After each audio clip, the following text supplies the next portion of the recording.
Hello friends, welcome to the Safety Hunts channel.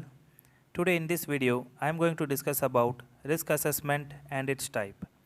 Before getting into the topic, in my previous video, I asked you a question. Why elimination is kept at the top of the hierarchy whereas PPEs are at the bottom of the hierarchy? The answer to this question is, elimination control can save everyone in the team, but in case of PPE, it can save only the individual who wears it, which means your PPE will not save others. Now let's see the topic.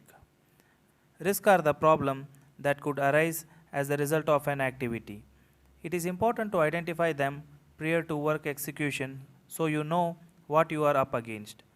Once you know the risk, you can analyze its consequence, likelihood, and put control measure in place to stop them.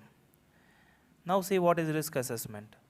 It is the process of evaluating hazards by determining the likelihood and its consequences. There are three kinds of risk assessment: qualitative, semi-quantitative, and quantitative risk assessment. Now we will see about qualitative risk analysis. In this method, it will not consider any equation based on numbers to evaluate the risk. Moreover, it is an experienced sense approach. It involves identifying threats, risk, and analyze how likely these risks are to happen and the potential impact if they do happen. Here the risks are determined by a group of experienced and competent personnel using the risk assessment matrix. It screens the risk and classify them in low, medium, and high.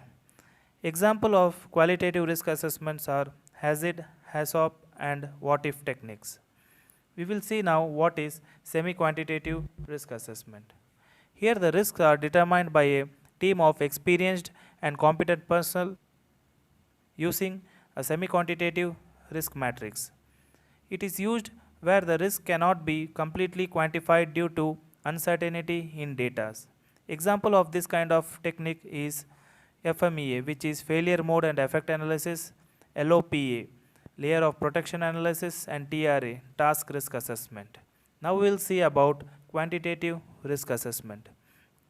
This method applies numerical values and uses verifiable data. It uses data to produce a value to measure the acceptability of a risk event outcome. Here the risks are determined by competent risk analyst using the quantitative risk criteria. It is used for the process safety risks and can also be used for transportation, drillings, and marine industries.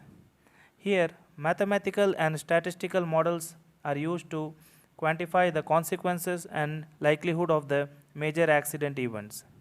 The input of quantitative risk assessment is acquired from a qualitative analysis like HACCP, HACCP, and what if techniques.